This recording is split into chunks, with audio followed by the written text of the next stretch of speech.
Hello, डरो मत, ईंट से मारने हैं। हम मारूंगा जरूर, डायरेक्ट तुम्हारे दिमाग में दे दूँगा। ये ईंट मारूंगा कि फिक्स हो जाए, पर तुम्हें दिक्कत नहीं होगी, प्रॉब्लम नहीं होगी, तुम्हारे भले के लिए मारूंगा। ठीक है, चलो ईंट बताऊंगा फिर क्या है क्या नहीं। आगे जानना है तो देखते रहो। ईंट क्यों मार रहा है, क्यों जरूरी है मारना है, ठीक है। जैसे तुम देख रहे हो कि मैं fundamental unit of life class 9 का पहला चैप्टर बायोलॉजी का पढ़ाने आया हूँ। ये जो 9th क्लास है वो भी फंडामेंटली है तुम्हारे लिए, क्योंकि बेसिक है। यहीं से सारी कंपटीशन की तैयारी, सारी चीज़ें स्टार्ट होती हैं। चलो, मैं मानता हूँ तुम्हें कुछ भी नहीं आता, नेगेटिव से पढ़ा हूँ। वादा है कि मेरे साथ रहोगे तो तुम्हें ऐसे सेट कर दूंगा कि कभी जीवन में भूलेगा नहीं chapter fundamental of unit of life. चलो, मानता हूँ कोई कुछ नहीं आता, जीरो लेवल, जीरो के माइनस लेवल से सिखाता हूँ, ठीक है। साइंस पहले जानते हैं कि क्या है, ठीक है। मतलब साइंस के कितने पार्ट हैं, क्या क्या पढ़ोगे, इसमें क्या क्या सब्जेक्ट है, क्योंकि 3 आता है ना। साइंस 3 पार्ट में डिवाइड हो जाती है। क्लास 9 से आए हो तो अलग अलग हो जाएगा ना। एक हो गया फिजिक्स, केमिस्ट्री, सब जानते होगे, लेकिन फिर भी ताकि तुम अच्छे से सारी चीज़ें जीरो लेवल से शुरुआत करूँ। केमिस्ट्री और बायोलॉजी, बेसिकली मैं आपको बायोलॉजी पढ़ाऊंगा, इसलिए बायोलॉजी के बारे में बताता हूँ। बायोलॉजी की ब्रांच 2 ब्रांचेज है। एक होती है जूलॉजी और दूसरी होती है बॉटनी। जैसे कि नाम जूलॉजी, जू जू देखने जाते हो, जानवर देखने जाते हो, तो जू से याद रखना जूलॉजी। तो जूलॉजी में हम स्टडी ऑफ एनिमल्स, एनिमल्स के बारे में स्टडी करते हैं कि एनिमल्स क्या है, क्या नहीं, इनके अंदर क्या सारी चीज़ें हैं उसके बारे में। बॉटनी स्टडी ऑफ प्लांट्स को कहा जाता है, ऑफ प्लांट्स।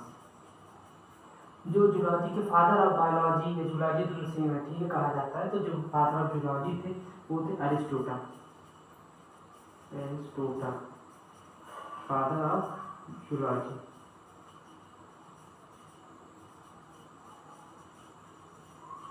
और जो फादर ऑफ बॉटनी थे, फादर ऑफ बॉटनी, तो फादर ऑफ बॉटनी थियोफ्रस्टस, थियोफ्रस्टस थे।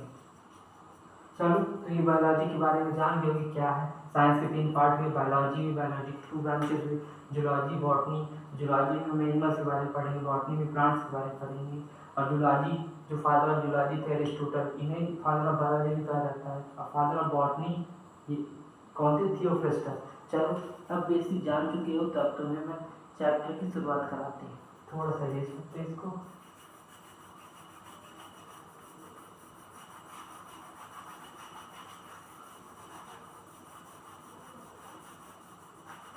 अब हम पढ़ेंगे कि ये फंडामेंटल यूनिट ऑफ लाइफ क्या है, क्या नहीं, ठीक है।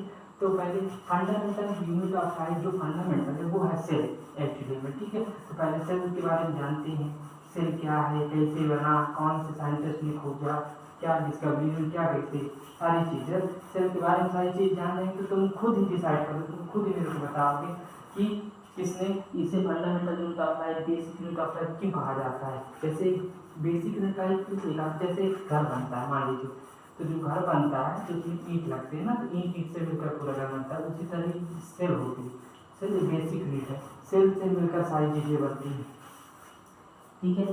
सेल, जैसे सेल है, सेल खूब सारे सेल मिले तो बना टिश्यू, टिश्यू आपस में मिल गए तो बन गया ऑर्गन, ऑर्गन मिल गए तो ऑर्गन सिस्टम बन गया, ऑर्गन सिस्टम में मिल गया तो हम ह्यूमन बन गए, ह्यूमन बन गए, प्लांट्स बन गए, ये सब बन गए, ठीक है। तो हम सेल की बात करते हैं, तो सेल की डिस्कवरी है, सेल कैसे क्या हो। तो ईयर 1665 में एक साइंटिस्ट आते हैं जिनका नाम होता है रॉबर्ट हुक। रॉबर्ट हुक नाम के साइंटिस्ट आते हैं 1665 में। उन्होंने खुद डिज़ाइन किया था माइक्रोस्कोप, जिससे देखते हैं, जूम करके देखा जाता है, माइक्रोस्कोप सेल्फ डिजाइन माइक्रोस्कोप था। तो उन्होंने क्या किया, thin cork of slice, thin cork of slice, कौन, रॉबर्ट हुक, रॉबर्ट हुक साहब ने thin cork of slice. Cork क्या है, ये है substance of bark of tree, substance of plant, bark of tree पाया जाता है, बार्क, छाल ऑफ ट्री। इन्होंने देखा जब से डिजाइन माइक्रोस्कोप में रखा इसको थिंक और कपला इसको, तो उन्होंने देखा कि हनीकॉम्ब लाइक स्ट्रक्चर ऐसा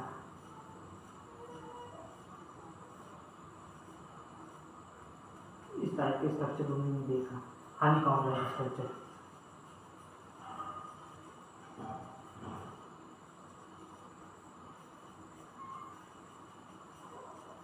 हनीकॉम्ब लाइक स्ट्रक्चर उन्होंने देखा, ठीक है सिंपली। तो उन्होंने जो ये था ये इसे सेल कहा, सेल है, ये क्या न्यूक्लियस, न्यूक्लियस क्या होता है सब बताऊंगा आपको, ठीक ठीक। तो इन्होंने जो देखा इसको नाम दे दिया सेल। सेल क्या होता है, एक लैटिन वर्ड है, लैटिन वर्ड है, इसका मतलब होता है little room.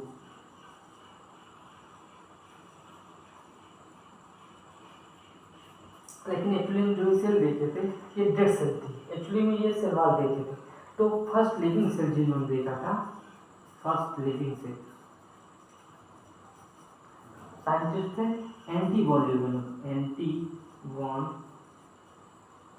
Leeuwen, Antonie van Leeuwenhoek के साइंटिस्ट थे, इन्होंने फर्स्ट लिविंग सेल देखा था, ठीक है। अब न्यूक्लियस होता है, सेल के अंदर न्यूक्लियस पाया जाता है, तो न्यूक्लियस की खोज किसने की, ये भी क्वेश्चन आता है साइंटिस्ट। न्यूक्लियस की खोज की रॉबर्ट, उस टाइम रॉबर्ट ज़्यादा नाम रखता है पसंद सबको, रॉबर्ट ब्राउन। अब कैसे याद रखोगे, जैसे न्यूक्लियस जो होता है सेल में बीच में पाया जाता है, मास्टरमाइंड होता है। जैसे तुम सेब खाते हो या आम खाते हो तो उसके बीच में जो सीड होता है, बीज होता है, किस कलर का होता है, ब्राउन कलर का, बिल्कुल सही, ब्राउन कलर। तो ब्राउन से न्यूक्लियस याद रख सकते हो, लाइट टाइम का भी नहीं भूलेगा, ठीक है। तो न्यूक्लियस की खोज किसने की, रॉबर्ट ब्राउन, ठीक है। इसके बाद प्रोटोप्लाज्म होता है, जो टर्म प्रोटोप्लाज्म क्या होता है बताऊंगा, चिंता मत करो, सारी चीज जान, एक एक चीज जान लो। Term protoplasm, protoplasm term protoplasm किसने कॉइन किया था, कॉइन साइंटिस्ट का क्या नाम था, पर्किंजे। ये तुम्हारी एनसीईआरटी का पढ़ा रहा हूँ, तुम बाहर में तुम्हारा 9th क्लास के पढ़ा रहा हूँ, ठीक है, बॉक्स में देखना पर्किंजे, ठीक है। इसके बाद सेल थ्योरी होती है, सेल की थ्योरी की, सेल क्या है, कैसे बने, सेल थ्योरी जो दी है, तो उन्होंने दो साइंटिस्ट थे, एक्चुअली 3 थे, पहले बता रहा हूँ। एक थे स्वानसाल्ट और एक थे सील्वेंसाल्ट। तो देखो स्वान में साल्ट होता है, जानवर हो तो इस स्वान से याद रखना कि जूलॉजी के बारे में, ठीक है, हंस के बारे में, एनिमल्स के बारे में। तो ये थे German British zoologist, sorry German British zoologist, हाँ ब्रिटिश जूलॉजिस्ट ये थे, ये बॉटनी, जर्मन बॉटनिस्ट।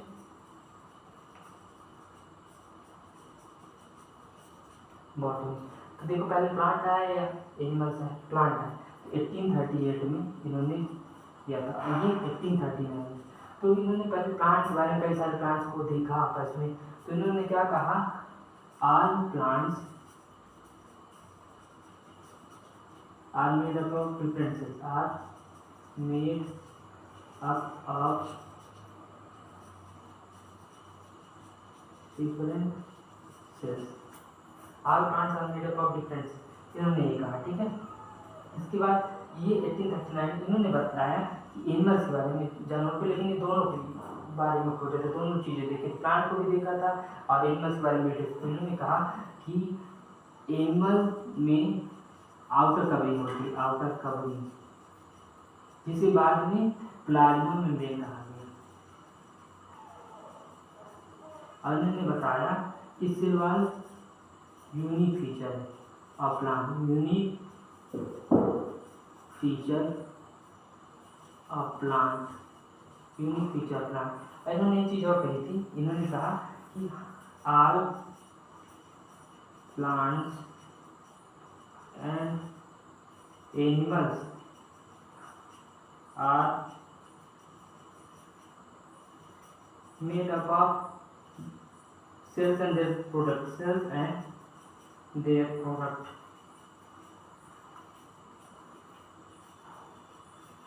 तो उन्होंने ये सारी चीज़ें बताई, बट ये जो दोनों साइंटिस्ट थे बताए तो इन्होंने सारी चीज़ें बताई, पर इन्होंने इसलिए फेल हो गए इन्होंने, क्योंकि ये नहीं बता पाए कि जो नई सेल्स होती हैं वो कैसे बनती है, नई सेल्स कैसे बनाती हैं, नई सेल्स किस से आती हैं, कैसे पैदा होती है, कहाँ से आई, इन्होंने नहीं बताया था।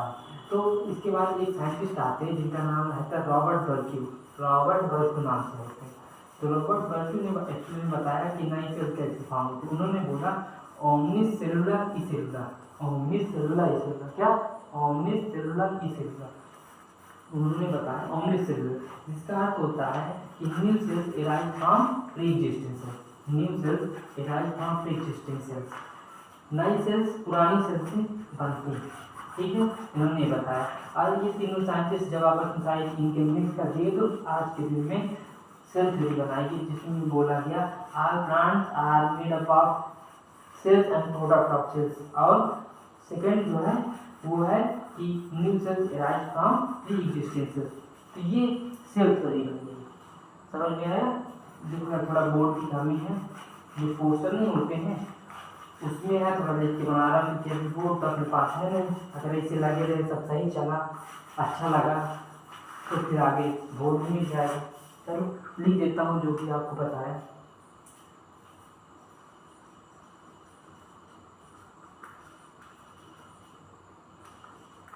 इन्होंने बोला ओमनिस सेलुलर ई सेलुलर, ठीक है। इसका मतलब होता है new sales arise from pre existing cells, ठीक है। ये जान तो सेल थ्योरी के बारे में जानेंगे, ठीक है। अब सेल के बारे में पढ़ते हैं। देखिए सेल जानते बेसिक यूनिट ऑफ लाइफ क्यों कहा जाता है, जब सब चीजें पढ़ जाओगे सब सेल्स के बारे में बता दूंगा, उसके कंपोनेंट्स के बारे में बता दूंगा, तो तुम खुद आंसर देना मेरे को फंडामेंटल क्यों कहा जाता है। चलो पहले सेल्स के कंपोनेंट, सेल्स जो होते हैं ये पहले जान लेते हैं कि कितने पार्ट्स में डिवाइड होते हैं। On the basis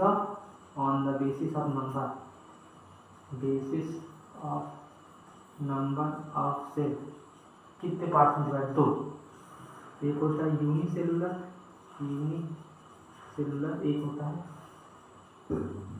multicellular. Unicellular का यूनि मतलब सिंगल सेल, जो सिंगल सेल से बनते हैं, made up of single cell और made up of more than cell, made up of more than one cell, ठीक है। जैसे इसमें अमीबा आ गया, क्लेमाइडोमोनास आ गया, इसमें प्लांट्स आ गए, हम लोग भी तो कैसा ऐसा ट्रिलियन मिलियन सेल्स से मिलकर बने, ह्यूमंस आ गए, फंजाई आ गए, ये सब आ जाते हैं, ठीक है। ये यूनिसेलुलर मल्टीसेलुलर के बारे में। अब हम चलो सेल की बात करते हैं, ठीक है। सेल ये फ्लो चार्ट बहुत इंपॉर्टेंट है, याद रखना। इसके कंपोनेंट्स मतलब पार्ट्स, कंपोनेंट्स किस किस चीज़ों से मिलकर बनता है, कंपोनेंट्स के बारे में बात करते हैं। सेल वॉल हो गया, प्लाज्मा मेम्ब्रेन, इसको सेल मेम्ब्रेन भी कहा जाता है, प्लाज्मा मेम्ब्रेन, ठीक है। थोड़ा फोर्टी का जैसे शॉर्ट लिख रहा हूँ, ठीक है। प्लाज्मा मेम्ब्रेन हो गया, इसके बाद आ जाता है साइटोप्लाज्म हो गया, न्यूक्लियस हो गया,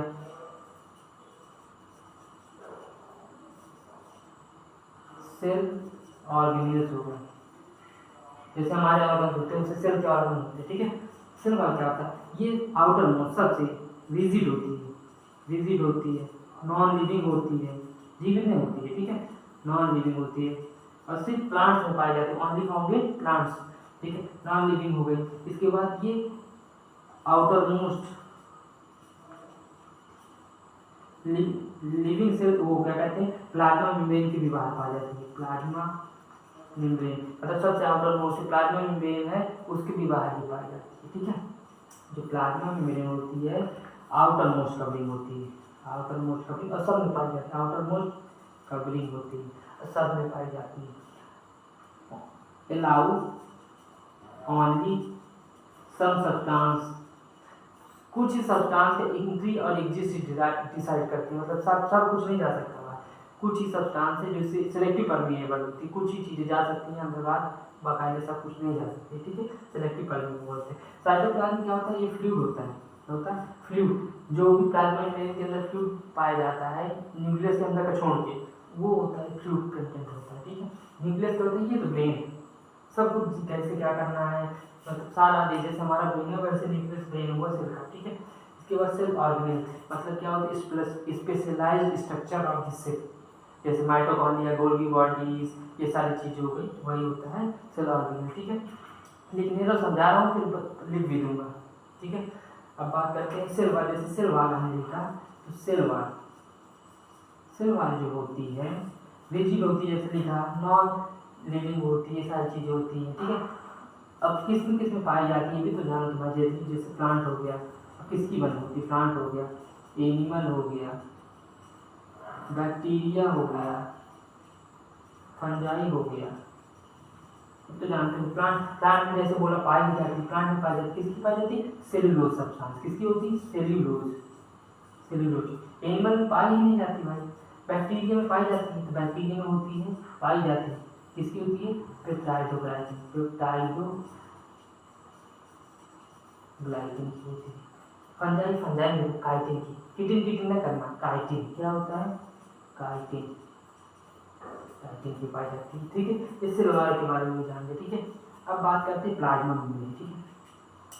प्लाज्मा मेम्ब्रेन आउटर कवरिंग होती है, एक्चुअली में सन 1972 में साइंटिस्ट आए सिंगर एंड निकोलसन, ये दो साइंटिस्ट है सिंगर एंड निकोलसन, तो उन्होंने बताया कि एक्चुअली बताया कि प्लाज्मा मेम्ब्रेन कैसे होती है। इन्होंने बताया कि plasma membrane is made up of lipid bilayer, तो लिपिड आपका फॉस्फोलिपिड, किस लिपिड के, phospholipid lipid bilayer in which protein are embedded, मतलब इन्होंने बताया कि जो लेयर होती है सिर्फ एक्चुअली में ये हुआ, ये प्लाज्मा मेम्ब्रेन है ऐसी होती है, तो उन्होंने बताया कि लिपिड की बाइलेयर होती है। लिपिड क्या होता है, हेड होता है, ये टेल होता है, ठीक है। लिपिड बाइलेयर, लिपिड ये हो गया सिंगल लेयर, और यही हो गया ये, तो इस तरह में पूरे में पाया जाएगा इससे ऐसे, ठीक है। तो लिपिड बाइलेयर जो होती है, और इसके बीच में प्रोटीन होते हैं, फंसे होते हैं, प्रोटीन होते हैं, वो बहुत सारी चीज़ें हैं, वो फिर इसका और एक्सप्लेनेशन है वो क्लास 11th में सेम टू सेम इसका एक्सप्लेन ब्रीफ कर दिया गया। तो अभी तुम उतना ज़्यादा लेवल में पढ़ना या जानना है कि प्लाज्मा मेम्ब्रेन क्या होती है, थोड़ा बेसिक नॉलेज होना चाहिए, ठीक है। इसके बाद प्लाज्मा मेम्ब्रेन हो गई। अब हम पढ़ेंगे, जैसे हमने बताया कि सारे सब्सटेंस का फ्लो नहीं हो पाता है प्लाज्मा मेम्ब्रेन से, कुछ सब्सटेंस फ्लो कर सकते हैं, तो ट्रांसपोर्ट कैसा होता है प्लाज्मा मेम्ब्रेन से, ये बताऊंगा तुम लोग को कि प्लाज्मा मेम्ब्रेन से कैसे फ्लो करते हैं। दो ट्रांसपोर्ट होते हैं, एक्टिव ट्रांसपोर्ट, पैसिव ट्रांसपोर्ट, ये बताऊंगा। तो एक्टिव ट्रांसपोर्ट का, एक्टिव तुमने सुन रहा है, एक्टिव के लिए मुझे देखो एनर्जी चाहिए। अब देखो हम जैसे एनर्जी कम हो रही धीरे धीरे, एक्टिव के लिए पहले एनर्जी लेना पड़ेगा, लेकिन अब तुम लोग को पढ़ा फिर एनर्जी दूंगा, अभी तो तुम लोग को पढ़ाने से मुझे एनर्जी मिल रही, ठीक है। तो चलो इसको रेज कर लेते हैं, भैया जल्दी रेज हो यार, तुम तो बहुत स्लोली चल रहे हैं ना। चलो आगे बढ़ते हैं, थोड़ा सूख भी जाए ना, तुम मारकर नहीं चल पाते, क्या होता है बड़ी समस्या। चलो शुरुआत करते हैं, आओ, ठीक है। क्या बात कर रहे थे, हाँ हम लोग बात कर रहे थे ट्रांसपोर्ट के बारे में, क्या ट्रांसपोर्ट, अरे गुड्स का ट्रांसपोर्ट नहीं, सेल मेम्ब्रेन से कैसे ट्रांसपोर्ट होता है इसके बारे में। तो देखो प्लाज्मा मेम्ब्रेन या सेल मेम्ब्रेन, ठीक है, प्लाज्मा मेम्ब्रेन, इसके दो प्रकार के ट्रांसपोर्ट होते हैं, ठीक है। कैसे, चलो एक होता है एक्टिव ट्रांसपोर्ट, एक होता है पैसिव। पैसिव दो प्रकार के होते हैं, देखो एक्टिव में तुम्हें बताया एटीपी नीड होती है, एटीपी एनर्जी करेंसी होती है, एडिनो ट्राइफॉस्फेट, ठीक है, एटीपी नीडेड होती है।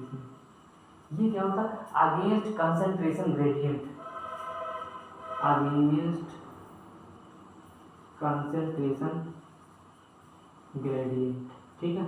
इसमें दो होते हैं, एक होता है ऑस्मोसिस और एक होता है डिफ्यूजन। अब भैया ये नहीं समझ के आ गई, ये ऑस्मोसिस क्या होता है, डिफ्यूजन क्या होता है, चलो बताता हूँ, दोनों सेम चीज़ है। देखो ऑस्मोसिस जो होता है, ऑस्मोसिस ट्रांसपोर्ट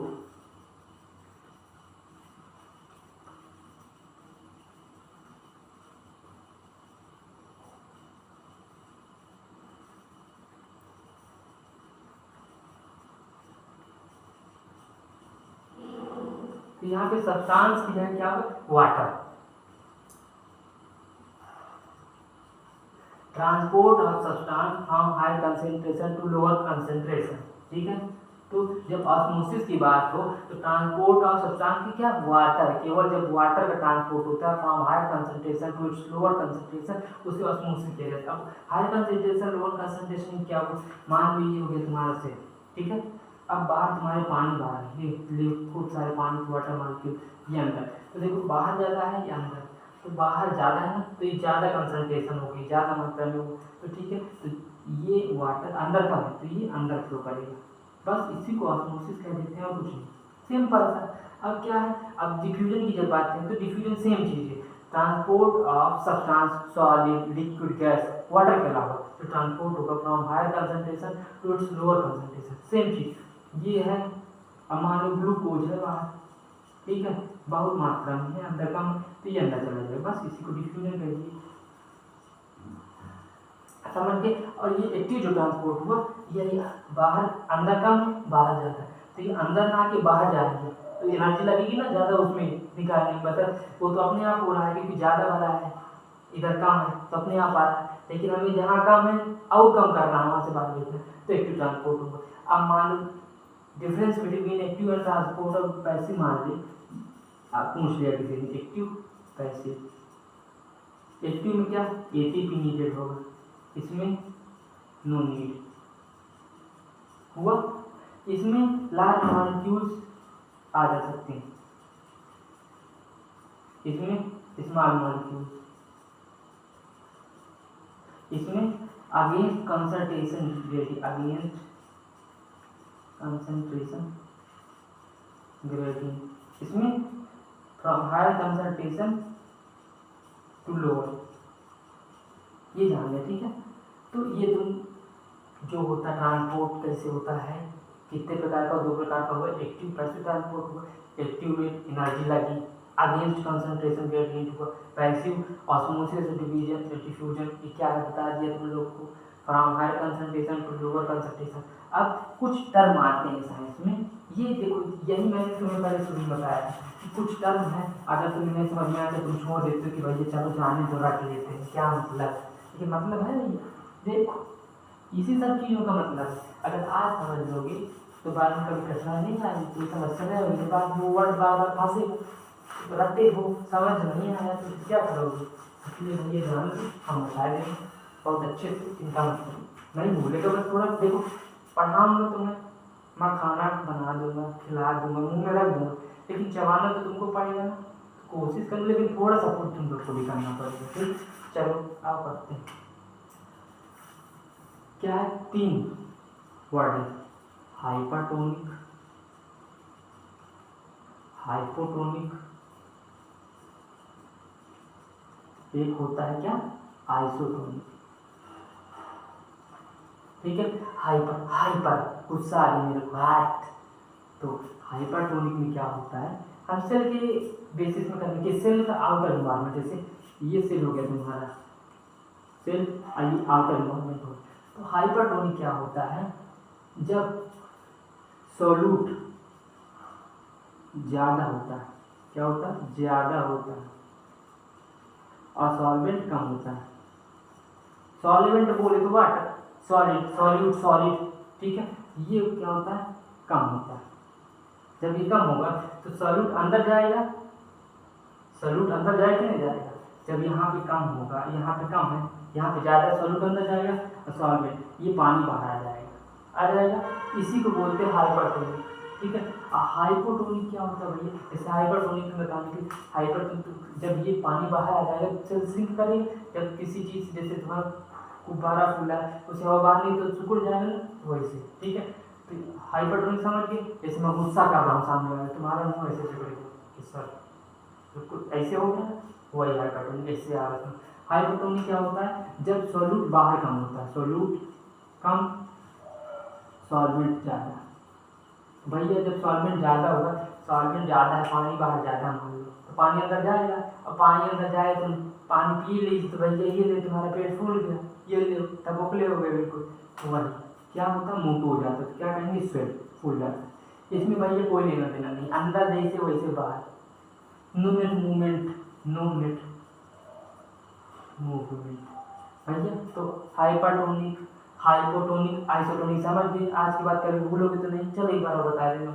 हाइपरटोनिक गुस्सा किया मैं तुम बिल्कुल ऐसे हो गए, तो भाई बाहर सैल्यूट ज़्यादा अंदर सैल्यूट कम, बाहर सॉल्वेंट कम अंदर सॉल्वेंट ज़्यादा। तो भैया जब अंदर ऑस्मोसिस हुआ अंदर जाता है हायर कंसंट्रेशन से बाहर लोअर कंसंट्रेशन गया वाटर, तो सेल सिंक हो गया, गुस्सा के तुम ऐसे हो गए हाइपरटोनिक। तो हाइपोटोनिक में बाहर सॉल्यूट कम सॉल्वेंट ज़्यादा, सॉल्वेंट ज़्यादा तो अंदर जाएगा, सिर फूल जाएगा, ये ले पानी पिए ऐसे हो गए, हमारा पेट खाए पिए, ठीक है। आइसोटोनिक ना अंदर ज़्यादा ना बाहर ज़्यादा, दोनों इक्वल, ठीक है, नो नेट, ठीक है। अब एक टॉपिक आता है एक प्लाज्मोलिसिस करके, प्लाज्मोलिसिस तुम्हारे चैप्टर में है, खोलो किताब, किताब तो खोलते नहीं, खोलोगे तो पता चलेगा प्लाज्मोलिसिस का। ये होता है movement of water from cell to outer, cell के अंदर से बाहर। 21 कंडीशन में अभी देखो तुम्हें पढ़ाया, अब तुम्हें बताना पड़ेगा भाई। जब अंदर से बाहर पानी जाएगा तो श्रिंक हो जाएगा, देखो ये चीज़ है, ठीक है। ये तुम्हारा सेल वॉल है, ये क्या है, सेल मेम्ब्रेन या प्लाज्मा मेम्ब्रेन कहा जाता है, ठीक है, ये है। अब भैया in hyper when placed in hypertonic solution, when placed in hypertonic solution, भाई जब हाइपरटोनिक सॉल्यूशन में रखा गया मतलब कि बाहर सॉल्यूट ज़्यादा सॉल्वेंट कम, पानी अंदर ज़्यादा सॉल्वेंट अंदर ज़्यादा सॉल्यूट कम, तो अंदर से भैया बाहर सॉल्वेंट निकलेगा, तो ये क्या होगा, ये यहाँ पे इसके अंदर जो था वाटर बहुत ज़्यादा था, ये तो इसका यहाँ पे बाहर निकल जाएगा, जब बाहर निकल जाएगा तो ये सिर्फ ऐसे श्रिंक हो जाएगी, क्या हो जाएगी, श्रिंक। बस यही तो है प्लाज्मोलिसिस। प्लाज्मोलिसिस जानिए। अब देखो पूरा क्या पढ़ाया हूँ वो तुम्हें एक बार बताई दे रहा हूँ, ठीक है। हमने सेल की बात की, सेल जो है fundamental basic unit of life होता है, बेसिक यूनिट, बेसिक है मतलब जो हमारा शरीर सब कुछ कर रहा है वो एक सेल भी कर सकता है। सेल से छोटे कंपार्टमेंट वो नहीं कर सकते, वो सिर्फ अपना अपना काम करेंगे, लेकिन सेल हमारा जो हम सांस ले रहे हैं डाइजेशन कर रहे हैं सब सेल कर सकता है, पॉसिबल है सब उसके लिए, ठीक है। क्यों है उसके क्या क्या पार्ट, सभी जब पूरा चैप्टर जान जाओगे तो एक एक चीज़ का आंसर खुद तुम्हारे पास आ जाएगा। रॉबर्ट हुक ने 1665 में सेल की खोज की, इसमें थिन कॉर्क ऑफ स्लाइस या उसको माइक्रोस्कोप में देखा, यहाँ यूनिफॉर्म लाइक स्ट्रक्चर देखा, तो डेड सेल उन्होंने फर्स्ट लिविंग सेल ल्यूवेंहुक ने खोजी, न्यूक्लियस ब्राउन कलर का रॉबर्ट ब्राउन ने खोजा, सीधे बात। इसके बाद मैंने इसका हो गया, इसके बाद आया सेल थ्योरी, स्वान और सेल्डन और बार्केटिनो ने बनाया, ठीक है। क्या बोला, all cells are made up of cell and their product. इसके बाद दूसरा जो कहा गया उन्होंने कहा new cells arise from pre existing cells, ठीक है। Cell on the basis of number, दो प्रकार की यूनिसेलुलर मल्टीसेलुलर क्या होता है जान लिया। इसके बाद कंपोनेंट ऑफ की बात, सेल्स की बात की, cell wall, plasma membrane, cytoplasm, nucleus और सेल ऑर्गेनेल जिसमें Golgi body, mitochondria, endoplasmic reticulum बहुत सारे रहते हैं, पढ़ाएंगे वो भी, ठीक है। इसके बाद हम ट्रांसपोर्ट के बारे में बात की कि प्लाज्मा मेम्ब्रेन से कैसे ट्रांसपोर्ट होता है, एक्टिव ट्रांसपोर्ट, पैसिव ट्रांसपोर्ट, दो प्रकार के ट्रांसपोर्ट होते हैं, जानेंगे क्या होते हैं क्या नहीं ये भी जानेंगे। इसके बाद हाइपरटोनिक, हाइपोटोनिक, आइसोटोनिक, ये सॉल्यूशन के बारे में जानेंगे कि क्या कंडीशन होती है, समझ गए। इसके बाद प्लाज्मोलिसिस जानेंगे, इतना जानेंगे, मैं पढ़ाता रहूँगा, मेरे साथ रहो। आज के लिए धन्यवाद, ठीक है प्यारे, क्या हाल है तुम्हारे, चलो बताना फिर अगले एपिसोड में, बाय बाय।